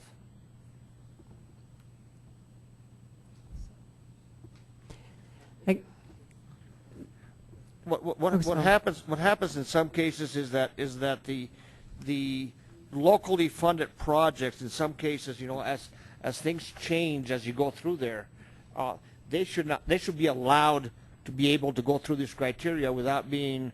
I think what happens with CDOT and with DRCOG is that we identify them one time and then forget about it as we go through there. So now we're eliminating those projects out of that pool. And so all I'm doing is suggesting that we allow all projects, as long as the projects are identified in the fiscally constrained RTP. Why do a further filter and eliminate some of those projects? I don't think we need originally funded as another filter in there. I understand what you're saying. My comment, I guess, would be, in a world of scarce dollars, it seems like we would be focusing our studies on those projects that we all agree should be regionally funded in the RTP, and if there's a locally funded project, then it should be a locally funded study. And that's sort of the division of labor there in a world of scarce resources. So I'm not sure that we would want to change that. But they're already identified in the fiscally constrained RTP. But if they're identified to be locally funded, then shouldn't the study be locally funded? And I mean, just for consistency's sake, because we've limited their entry into the RTP as a locally funded project. So why would we then pay for the study? I guess I'm not making my point clear on there. I'll study that a little bit more in the DRCOG meeting itself, because it's just what you're doing in here is you're actually putting two filters in the same statement. Okay, it has to do the two filters through there, and you're filtering out projects that could very possibly in the future be allowed to be able to get some of those projects funded. Okay, but you're saying that there's only originally funded projects only, and then why? I guess I can't figure out how a project can be identified in the fiscally constrained, but eliminated from originally funded. I guess that's the point that I can't understand. If staff can explain that to me. Well, I mean, the intent of this bullet, the purpose of these studies, will be to move along projects that are identified as projects that we, DRCOG, are going to fund. So it's an attempt to help move those projects along. The locally funded projects that are within the plan, yeah, there's no guarantee, or certain, of course, there's no guarantee that any project is going to get funding, but there's less opportunity for that project to receive regional funds. So this is a long-standing statement in here. I don't know if I can make you feel any better, to be honest, about this. And I'll have further conversations. Okay, that's fine for now, and I'll have some further clarifications on that. Great, thanks, Val. Okay. Marjorie, did you have a comment? Yes, I would just like to add that there are proposed privately funded projects in the RTP, and I do think it would be inappropriate for DRCOG money to study them. Okay. So Val, give it some more thought, and if you want to bring it back in the next MVIC meeting. Sue? And so I'm not sure if I understand this properly, but my understanding was that any transportation funding has to be in the RTP for us to be fiscally constrained. I mean, we can't just leave things out. So, for example, when CDOT added ramp, those are fully funded by the funds that CDOT has, but we still had to put them in our fiscally constrained RTP. And so if that's the case, then not everything that we end up putting in the RTP, I don't think, should be considered here, because these could be privately funded projects. All of them have to go in there. But that doesn't mean that we've approved them for funding, and therefore I would think they would not want to be considered for these. Yeah. Am I wrong on that, or is that? No, I think that's probably why it's states pretty well. I mean, it just seems odd to, do a study on a NEPA study on a local project that has no opportunity to get regional funding. I think that was the intent of this statement. Okay, so it sounds like Val's going to think about it and see if he wants to bring back that idea, but for now, we'll leave as is. Other changes to Table 11? Wow, look at us. We hit all the tables. Okay, Phil? Chair. Are you raining on my parade? No, This is 30 seconds of happiness? You can have, okay, 1, 2, 3, 4. Doug, I've asked this question before, which is one of our objectives is to have criteria that are more easily explained in context of the MVIC goals. Right. And I'm looking for kind of that summary document or those summary bullet points that will make that connection to say, we have a set of tables, we have a set of project categories that are going to compete against each other either in phase 1 or roll over into phase 2 automatically. But I'm looking for that ability to take these and explain them in the context of MVIC goals, or more simply so that folks can understand them. Where's the status of that explanation? No, I appreciate bringing that up, and I apologize. I mean, we've just been scrambling so much and trying to get this stuff out, to be honest with you. But, you know, if we could talk offline a little more on that about specifics, I mean, that's something we should be able to put together fairly quickly, I would think. Okay, thank you. That'd be great. Perhaps after we actually complete this exercise. Then we'll explain what we've done. Okay, so we have 18 minutes left. We're going to go back through the narrative. Hopefully, the goal with the narrative was a lot of simplification, occasionally some changes. Hopefully there aren't a lot of changes, but go back, see if there's comments, and then ideally we'll save 10 minutes at the end to talk about the funding allocations. We're not going to make a decision on that, but we wanted to queue up that item for our next MVIC meeting. And parts of it will come up in the DRCOG board meeting as well. Well, I might just start with the, you know, certainly welcome any comments or suggestions that you might have or questions you may have about the narrative portion of this document. I will point out some of the comments and recommendations from TAC. There's only a couple. The first being on, let me just make sure I'm on the right page. The first one is on, this is actually back in your supplement. On page 11, there was a question related to the number of applicants or applications that can be submitted. This time around, we did increase the number of submittals that was available, or that communities are eligible in submitting. The reason we did that primarily is because we felt, in particular, the smaller communities, that 2 was just not enough. For a 4-year tip call, we felt 2 just was inappropriate. So we tried to work that a little bit and made some adjustments to it. I will say that every community, with the exception of 2, are eligible to submit additional. The 2 that actually lost the opportunity to submit more projects is Denver, was 16, is now 15, and Broomfield. They went down from 12 to 8, something like that. And I talked to Broomfield about it, and they were fine. So just, I'm teeing you up, Robin. So, any issues? Phil? Just one quick question. I know in the past it may have been one of those items, and I just want to be conscious of this rather than necessarily taking a position. Staff will still accept applications on multiple applications on the same project that might have different dynamics. Well, traditionally, when multiple parts of a project, it was usually based on the overmatch, and overmatch is not considered anymore. So technically, it wouldn't be the exact same project. It would probably be different sections of a project or something like that. But it'd all still be considered one project each. So we have an opportunity to be more efficient in our evaluations. I mean, that was a royal we with the staff. Oh, Thank very you. good. Okay. Yes, sir. Phil? Yeah, I guess I just have a question for the rationale, and I understand increasing the projects, but I guess the increasing the population or employment, I mean, you drastically increased that considerably. You went from 12.5 to 49.99, from 10,000 to 100,000.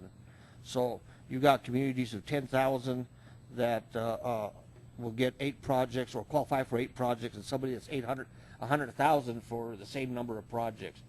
The width on that is huge. Can you explain to me why? I'll let Todd address that. It was simply based on the natural breaks. when you sorted the column according to population, it just naturally broke there. I know we don't have that in front of us, and I don't have a copy with me to show you, but that was the results. It just happened to be in that range of 8 for the example you were talking about, between 10,000 and 100,000.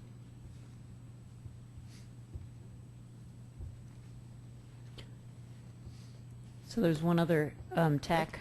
Yes, there comment? is, and it's one which staff concurs with.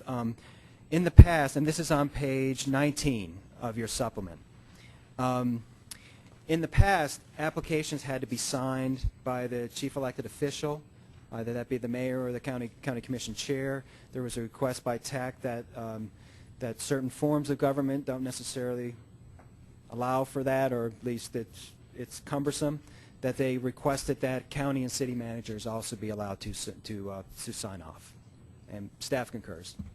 Yep. Anybody have any issue with that? So I don't know if people had a chance to go through the narrative.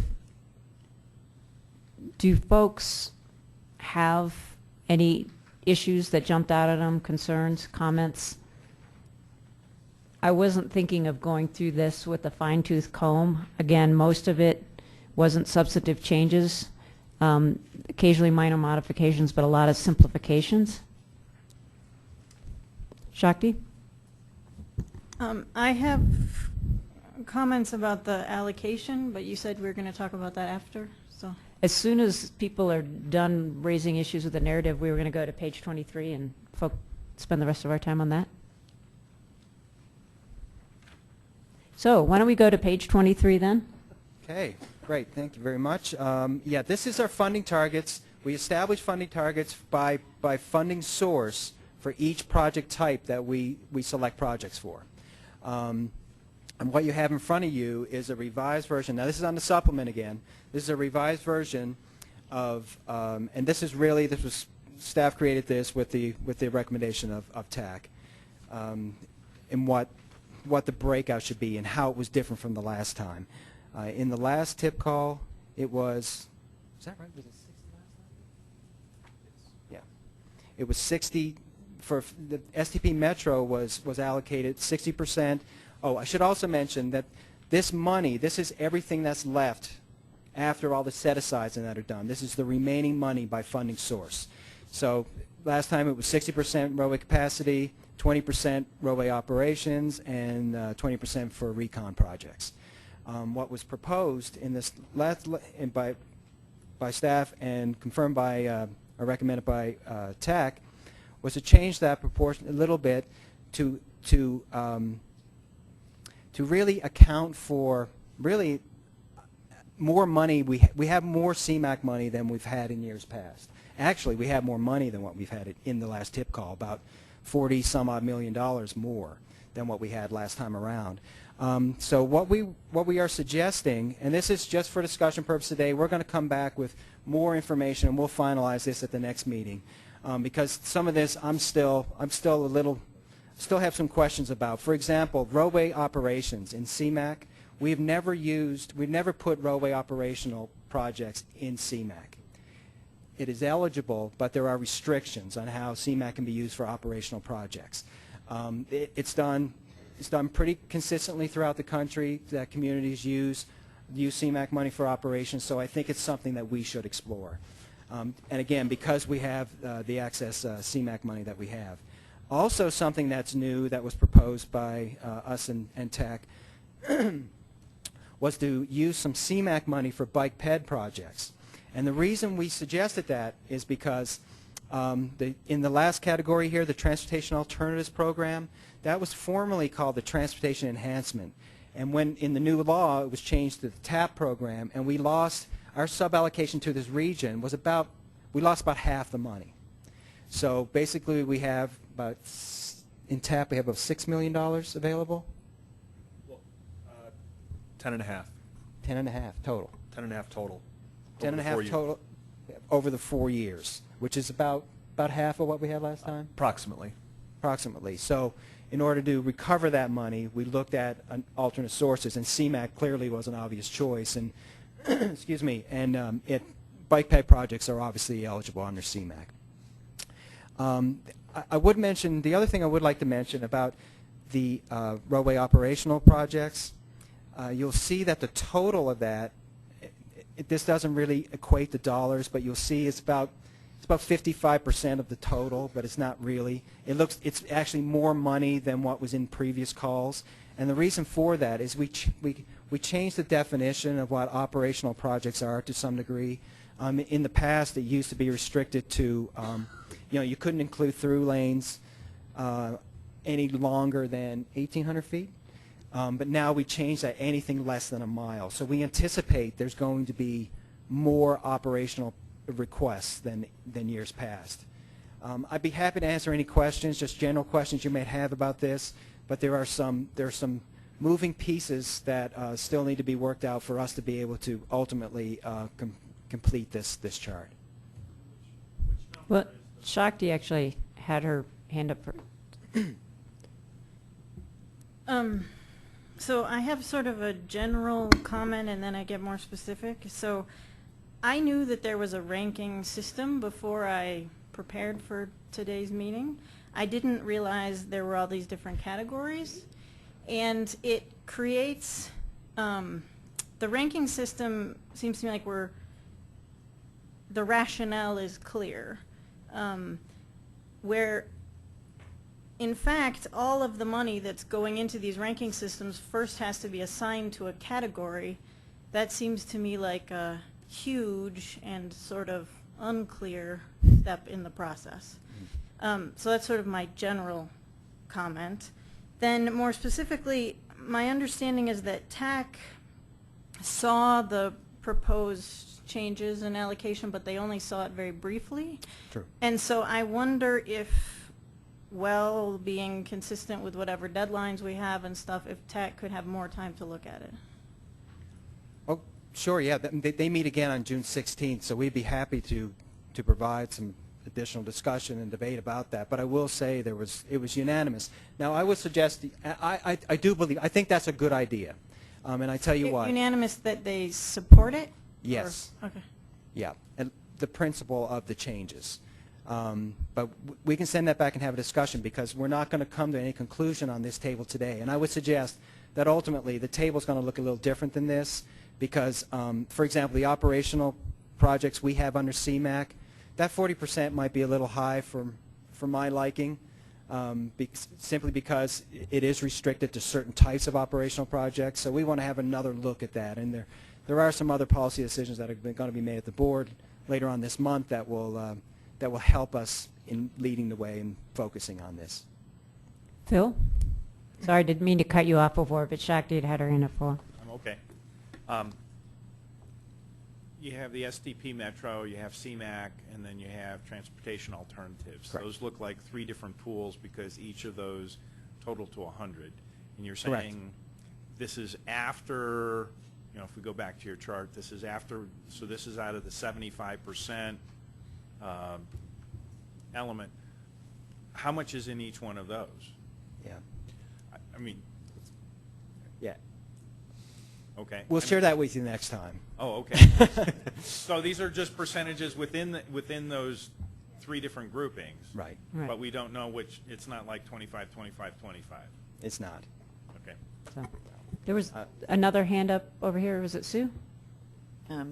I was just going to say, selfishly, as perhaps the only town that is split between the UGB and only eligible for CMAQ funds, I can't tell you how delighted I am to at least have an opportunity for that 25% of the town to get some funding, because the answer that I got before was, sorry, that whole area is not eligible because you're on the other side of the creek. I'm not sure how we picked the creek, but anyway.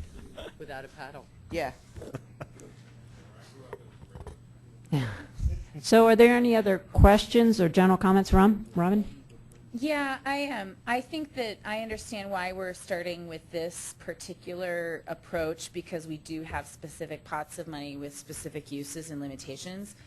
But what I know we started with when we looked at this process, it was the other sorting. which was which percentage of the total dollars end up going to roadway capacity, which percentage of the total dollars end up going to operational, which percentage. And so I was just going to say that as we proceed, it's difficult if you're dealing only with percentages and not real dollars, because you can then reverse manufacture the other. But I don't, it's like, if we're, CMAQ is a great example. If we're talking about, 10% of CMAQ is like nothing, you know what I'm saying? Like the magnitude of the dollars in each category, I also, to understand what we're actually doing as a region, need to see the reverse sorting by the category of expenditure. And I really want to look at those side by side, because I want to see, well, I thought I was being pretty equitable here, but I didn't realize that I gave it a piece from the smallest pot, and so it didn't turn up looking as big in terms of what we're actually spending our regional money on.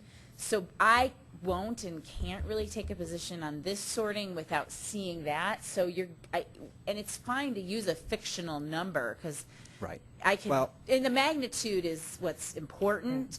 So if the dollars change, that's fine. And I may be the same point you were making, Shakti. I'm really slow tonight, but no, I agree 100%, and you will be provided that information. I will say, I do have what's available in SDP Metro for the first phase is $85 million. This, what's available for CMAQ is $56 million, and what's available for TAP is $7.8 million. Is that total available, or is that the 75%? Well, I was just going to say write that in pencil, because these are moving numbers. So when we come back, 3 months from now, during the call for projects, this might change. Once we get before second phase in January, this may be a final number. It may change by then. But just for right now, are those 100% numbers or 75% numbers? Those are the those are the they are the 75%. Yes. Yeah. And and it is going to move, because there is a large policy discussion we're going to have hopefully at the June board meeting, and that's about the I-70 viaduct project. Whether we're going to participate in that funding, so we can't finalize and have a clear discussion about this table until that discussion is made, and that's why I'm kind of leery about providing the information that you need tonight. No, that's great. So just whenever it occurs, please provide that same sorting at the same time. Will do. Thanks. So maybe that's enough for tonight. We just wanted to give a teaser on tax general thinking about these potential allocations. So just to make sure everybody heard the point that was just made, at the DRCOG board meeting, we'll be discussing the I-70 viaduct, and based on that decision, that will inform this chart, which we will try to actually make decisions on at our next meeting. And speaking of our next meeting, it's going to be a full agenda. We're going to finish, hopefully, this chart and make a decision on that. We're going to have to decide on the 2040 economic strategy and housing strategy, and we're going to get a report on HOV3. So be on your game. We'll try to get through all that if we can. So thanks, everybody. This was a lot of brain damage, and we did good. Thank you. Thank you, ma'am. Huh? But the thing is, no. Cut off discussion. If you need a validation, I have some, and if you wouldn't mind, please take your nameplates back out to the table, please.